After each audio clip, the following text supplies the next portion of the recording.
Hello, welcome back to the reading of the poem of the Vanguard, written by Maria Valtorta, Volume 2.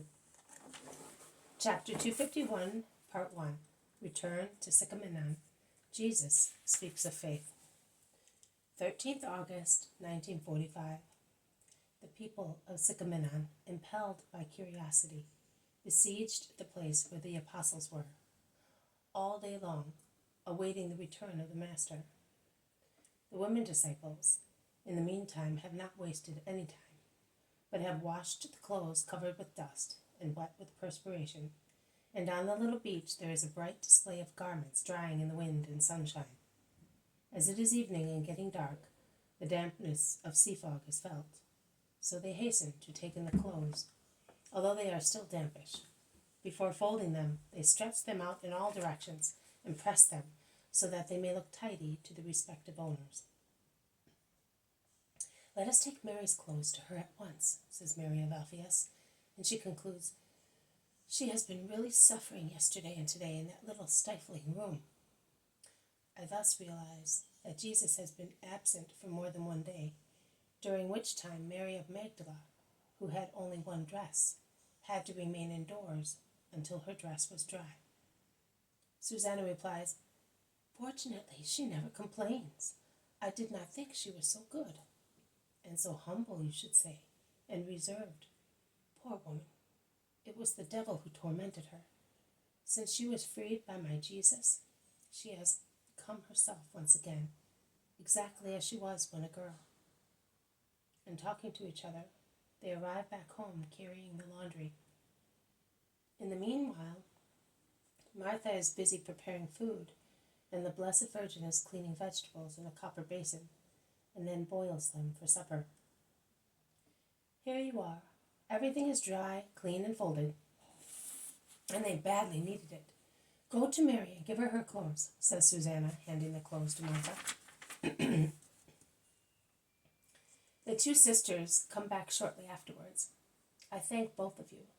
The sacrifice of wearing the same dress for days was the most painful one to me," says Mary of Magdala, smiling. "I now feel fresh and cool." "Go and sit outside. There's a lovely breeze. You certainly need it after being closed in," remarks Martha, who, being smaller than her sister and not so buxom, was able to put on a dress of Susanna's or of Mary Alphaeus's while her clothes were being washed.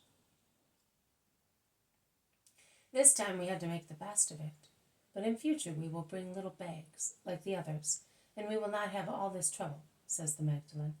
"What? Are you going to follow him as we do?" "Of course, unless he tells me otherwise. I am now going to the beach excuse me, to see whether they are coming back." "Are they coming back this evening?" "I hope so," replies the Most Holy Virgin. "I am worried because he has gone to Phoenicia, but I know that he is with the apostles, and after all, the Phoenicians may be better than many other people. When I went to the fountain, a mother stopped me, saying, 'Are you with the Galilean Master, the one they call Messiah? If so, come and see my son. Fever has been tormenting him for over a year.' I went into the little house. Poor thing, he looks like a little flower about to die. I will tell Jesus. There are others as well who want to be cured. They are more anxious to be cured than to be taught," says Martha. "It is difficult for a man to be entirely spiritual. The voice and needs of the flesh are more strongly felt," replies the Virgin. "However, many revive spiritually after a miracle." "Yes, Martha, and that is one of the reasons why my son works so many miracles, out of love for man, but also to draw him by such means on to his way, which otherwise many would not follow." John of Endor, who had not gone with Jesus, comes back home with many disciples who are going to the little houses where they live. Almost at the same time, the Magdalene comes back, saying, "They are arriving. They are the 5 boats that left yesterday at dawn. I recognize them very well. They must be tired and thirsty. I will go and get some more water. The water of the fountain is very cool. and Mary of Alphaeus goes out carrying some pitchers. "Let us go and meet Jesus. Come," says the Blessed Virgin, and she goes out with the Magdalene and John of Endor, because Martha and Susanna, both flushed and very busy preparing supper, remain near the kitchen range. Walking along a wall, they arrive at a little pier, where other fishing boats have already come in and are moored.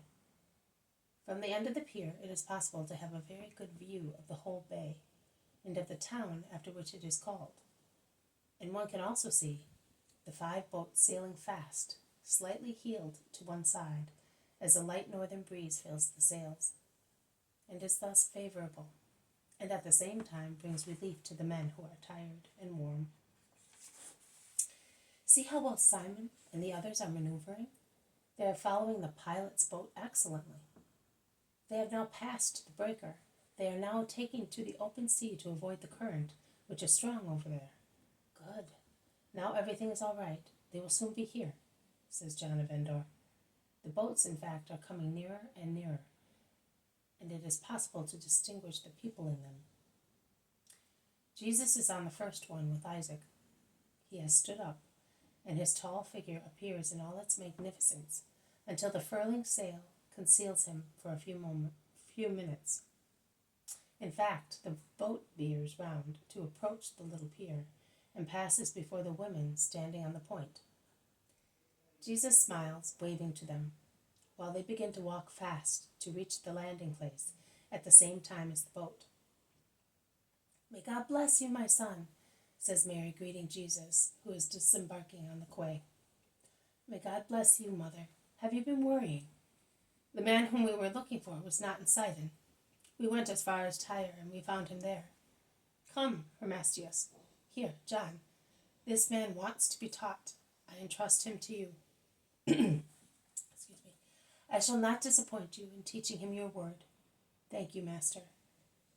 "There are many people waiting for you," replies John of Endor. "There is also a poor sick boy, son, and his mother wants you to go there." "I will go to her at once." "I know who she is, Master. I will take you there. Hermastius, come with us. You will begin to know the infinite goodness of our Lord," says the man from Endor. Peter lands from the second boat, James from the third, Andrew from the fourth, John from the fifth.